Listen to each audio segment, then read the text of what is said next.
الحمد لله رب العالمين، وصلى الله وسلم وبارك على سيدنا ونبينا ومولانا محمد النبي الأمين وعلى آله وصحابته والتابعين. السيد المحترم مندوب الإقليمي للشؤون الإسلامية، السادة أعضاء المجلس العلمي المحترمون، السيدة عضو المجلس العلمي المحترمة، السادة المرشدون، السيدات المرشدات، السادة الوعاظ والسيدات الواعظات، السادة العلماء والمهتمين، السلام عليكم ورحمة الله تعالى وبركاته. وبعد،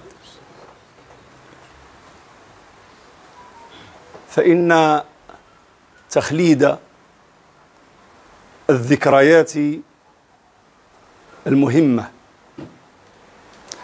والاحتفاء بالرموز المتميزة، كل ذلك كان ولا يزال دأب الأمم الواعية والحضارات المتقدمة، لأن الاحتفاء بذلك هو ترسيخ لروح تلك الذكرى أو لما عمل عليه واشتغل به أولئك الرموز الذين خدموا البلاد والوطن والأمة والإنسان. والاحتفال هو شأن إنساني بامتياز وتصرف حضاري كذلك، فأما كونه شأنا إنسانيا فإن الاحتفال يمتزج فيه العقل والعاطفة والمعرفة وأمور كثيرة، كل ذلك مما يعد من خصائص الإنسان وخصوصياته. الاحتفال لا يكون من الإنسان بجمود، وإنما عنوان الاحتفال البهجة والحبور والسرور والانخراط العاطفي والوجداني في المناسبة. وطبعا حديثنا الآن كله يصب في مناسبتنا هذه المناسبة المجيدة، مناسبة عيد العرش، الذي هو مناسبة يعتلي فيها أمير المؤمنين في الذكرى 24 عرش أسلافه الممجدين المنعمين. ثم إن الاحتفال كذلك وفي هذا الإطار هو تصرف حضاري، ونعني بذلك أن الحضارة إنما تبنى باستثمار التاريخ والماضي والبناء عليه والتقدم إلى الأمام بفضل منجزاته وأرصدته.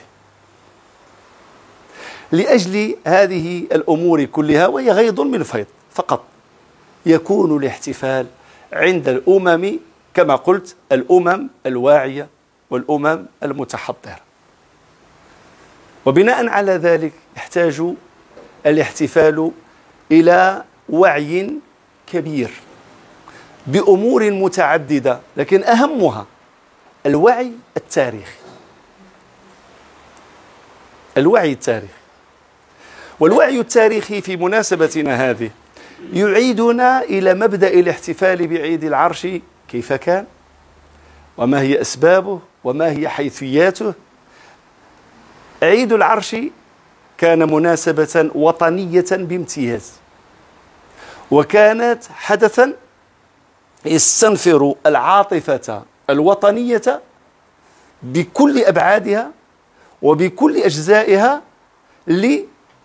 لتثبيت الارتباط بين الشعب والعرش على أساس متين ضد، في بداية الأمر كان ضد الاستعمار،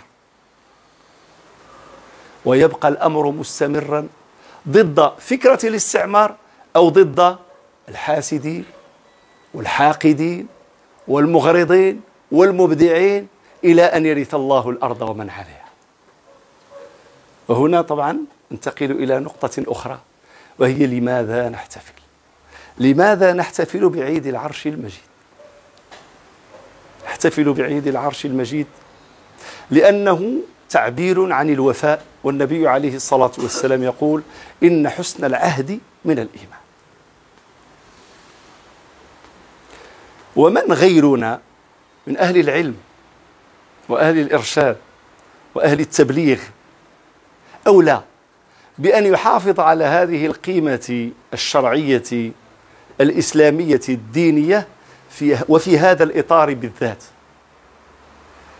تخليد هذه الذكرى هو وفاء من كل مواطن لهذا العرش المجيد الذي هو رمز الاستقرار، رمز الأمن، رمز الأمان، رمز السلام في هذا البلد.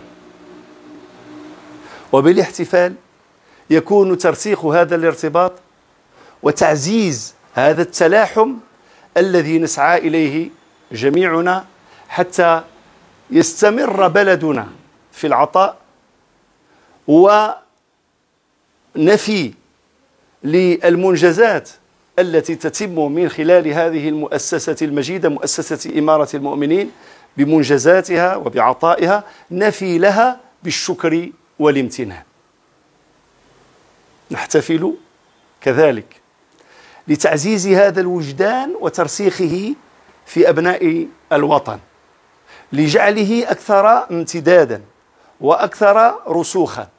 نجتمع كذلك لندعو الله تبارك وتعالى لمولانا أمير المؤمنين بموفور الصحة والعافية والسلامة ومزيد من النصر والتوفيق والتمكين، وأن يجعل وجوده وحياته رحمة وعطاء لهذا البلد الأمين ولشعبه الوفي. أقول قولي هذا والحمد لله رب العالمين.